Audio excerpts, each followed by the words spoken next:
is part 3 of Alice. Wait, what is it called again? Do you remember? It's called Alice on the Island. So let's get to reading. Then Pearlie found me, coming from the direction of Koide-sor. Alice Fuji! What the heck is the matter with you? I've been looking absolutely everywhere. My usually elegant older sister was breathing heavily and still wearing her tattered house dress. I threw myself at her, finally able to cry. There was an explosion, I sobbed. I was in the store and I almost fell over, and there's like 3 different fires, and a lady's window exploded and she was bloody, and over there's a baby that... Tears stung my eyes, and I paused, trying not to let emotion cloud my voice. I don't think she's okay, Pearlie. Can you check? She's just a baby, little like Ken-chan. Where are her parents? The man took her in the ambulance, but they're not even driving. Pearlie looked doubtfully over at the ambulance. Allie, maybe there's no reason to. Oh, never mind. Stay right here. Don't you move. She ran over and rapped her knuckles against the back doors of the ambulance. After a moment, the driver poked his head out, and I could see my sister murmuring and gesturing. She glanced back at me and mouthed, "Stay there," and disappeared inside. I realized I was shivering so badly my teeth were chattering, despite the warmth of the morning sun, just like the woman on the curb. A few moments later, the door to the ambulance opened, and Pearlie hurried back. She shook her head when she reached me. A moment later, the ambulance driver emerged alone and headed back toward the fire. This time the tears came hard. I was sniveling and wiping my nose against my sleeve. "I know, honey, I know," Pearlie soothed. Her hands rubbed my back even as she started urging me to walk. We began to trace the path she'd taken to find me, which skirted the 3 fires in the area. "It's horrible," she continued, "and this is just a fraction of it. When you left, I was on the phone with Queen's Hospital. They need doctors and nurses to report to duty. Wounded are coming in from all over, and they need help taking blood donations. Plus, some of us will be headed to Tripler Hospital to help out with the wounded from the bases. We have to get you home because I've got to get to work." "What about Papa?" I asked. "I tried the newspaper, but the lines are busy. I haven't been able to get through to Mama either," answered Pearlie. "Pearlie, I didn't even get the emergency supplies. After the explosion, I just dropped everything and left," I said. "I promise you, Mama is not going to mind," my sister said. "I'm sure she just wants you home safe." Chapter 4, Mo'iliili, Hawaii, December 7th, 1941. Sunday morning, 11:30 a.m. The walk back to Pearlie's had been sobering. Broken glass, bent pieces of roofing, and debris mingled with toys, books, dishes, clothing, and photo albums, all too burned to recover. Ash-covered people stood dazed in the streets. Firemen rushed between the 3 fires, and medics treated the wounded under the shade of coconut trees. "Why isn't there more help?" I asked. "This is who is available. Most emergency services are needed at Pearl Harbor and the other bases," Pearlie said. Although she hurried me along, she was taking additional glances. I guessed she was trying to decide where she was needed most. Was it here, where her own neighbors were burned and bleeding and shell-shocked? Or was it on the bases, where the damage was much worse? Back at her apartment, Pearlie quickly got dressed in her nurse's uniform and tucked her hair into a simple bun. She did not bother with makeup, instead grabbing her purse and car keys and urging me to her car. She sped toward Palolo. The radio sputtered. "The second wave is over. We are now being asked to sign off the air. A 3rd wave is possible. Stay off the streets. Do your best to remain calm." Mama met us at the street in front of our house. Pearlie and I hurried from the car to hug her. "Everything okay here, Mama?" Pearlie asked, concern filling her eyes. Mama shrugged wearily. "I think so. I'm just trying to keep the kids busy so they don't worry. They're inside doing a puzzle right now." "Did you hear from Papa?" I asked. "Not yet," answered Mama. "He must be very busy at work. I'm going to check in after lunch to see if we should expect him home for supper. Yosh is with his ROTC unit, and I hate to rush off, but I'm needed at the hospital," Pearlie said. But Pearlie, the radio said to stay off the streets," I stammered. Tears threatened to spill. I wanted everyone to stop going. I wanted everyone I loved locked in one small room together until all of this was over. "Yes, Allie, I know." Pearlie looked straight into my eyes. "I wish I could stay here with you." She bit her bottom lip and looked like she might start crying too. "But they need nurses, and I must go. I'll be in touch again as soon as I can. I love you." She squeezed Mama and me hard, and with that, Pearlie drove off. My arms were still around Mama's waist as we headed back into the house. I'm so sorry, but I wasn't able to get to Koide store, I said. Pearlie got called into work, so we never went. I told the lie without having planned to do so, but there was no private space to tell her all I'd seen. Besides, I didn't want to upset Mama. Never mind, Alice. We have some things left from last hurricane season. It's enough. Maybe we can run to the store tomorrow together. Now come, you should eat. Papa whisked you off before you had your breakfast, she said. I let Mama fix me a big plate of food and fuss over me and hover. I leaned into my mother's embrace, holding onto her arms a few moments too long. She looked at me quizzically, so I let go and began to eat. I surprised myself by wolfing down the food. I thought I'd have no appetite or that I'd be sickened by what I'd seen, but I ate like I was starving. We were quiet that afternoon. When the radio came back on air, the announcer sternly instructed that martial law had been declared, putting the government of the territory of Hawaii in the hands of the military. While Momo and Ken played, Mama and I gathered near the radio to listen. Starting at 6 p.m., there will be a curfew and blackout for all residents of Hawaii territory. No one shall use electricity. All doors and windows must be completely covered in dark material. No one shall leave their home unless they have the proper permit. Schools are now closed until further notice. More directives to follow. What does that mean? Blackout? And curfew? Momo asked. Curfew, I corrected, but I didn't say anything else because I didn't know. Mama tilted her head to the side, thinking. Just that we're going to need to do things a little differently for a while. Curfew means we cannot leave the house at nighttime.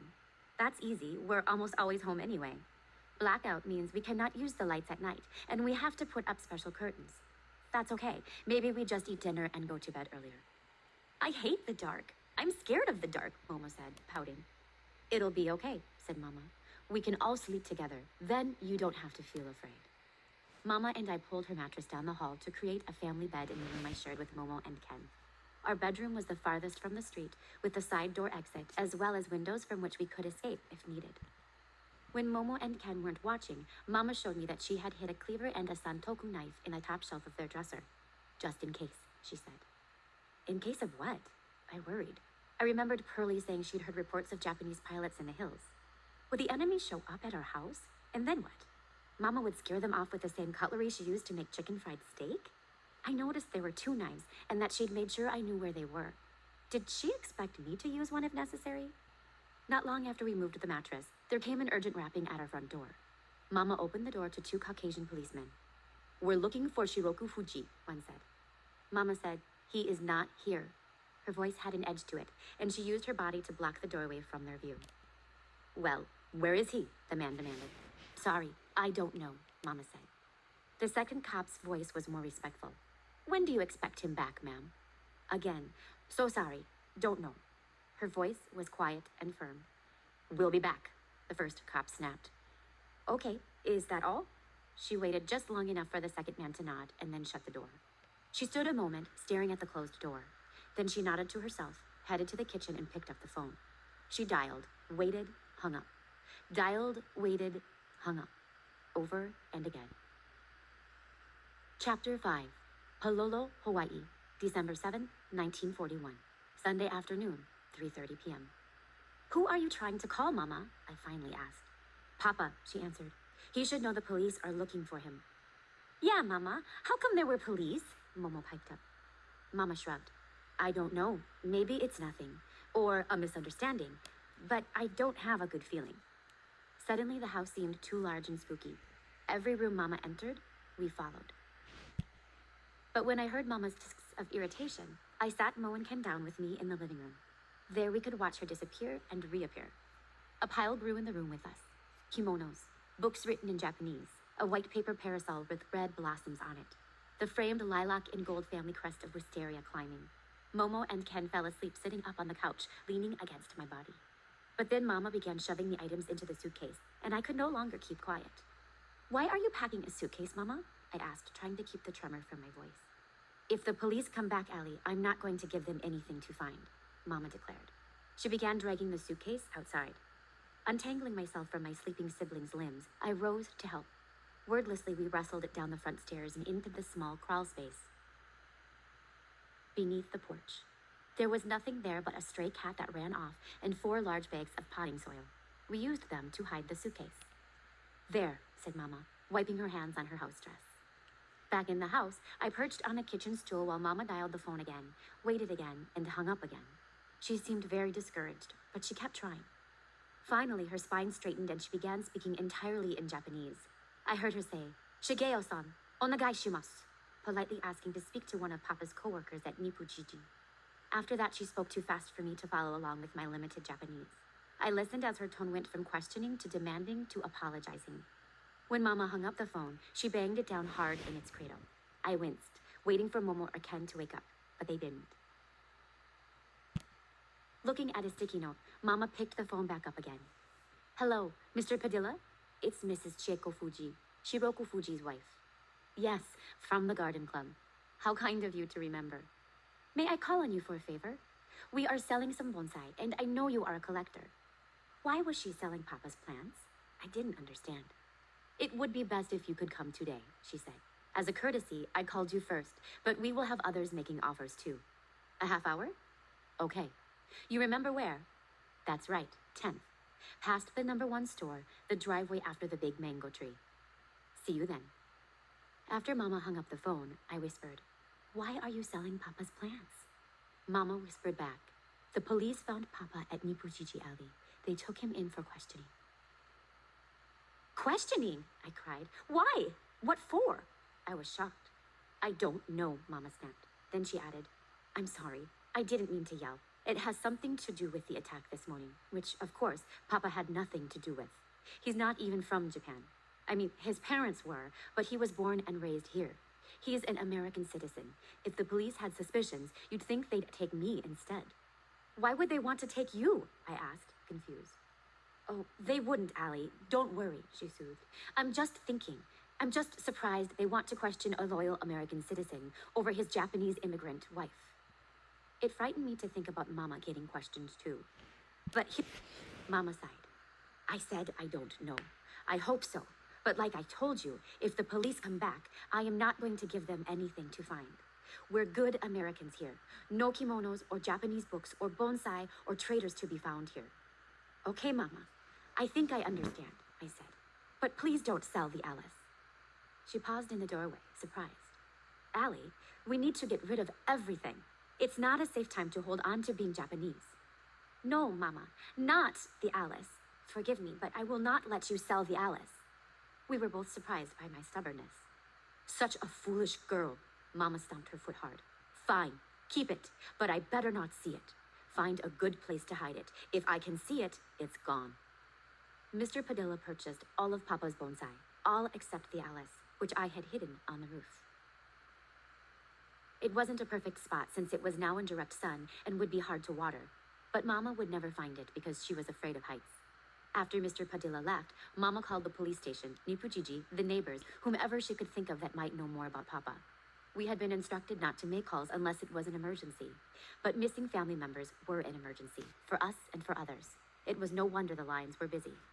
She made little headway beyond the police sergeant who advised, "Ma'am, try to stay calm. You said your husband was taken in for questioning, and you don't understand why he was taken because he is a good man.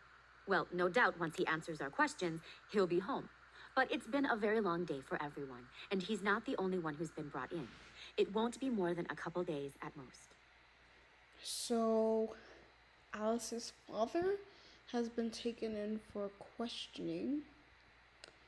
And so far, they don't exactly know why. But hopefully, we're going to find out. Thank you for watching my video. Remember, if you want to learn more, watch part 3. Bye.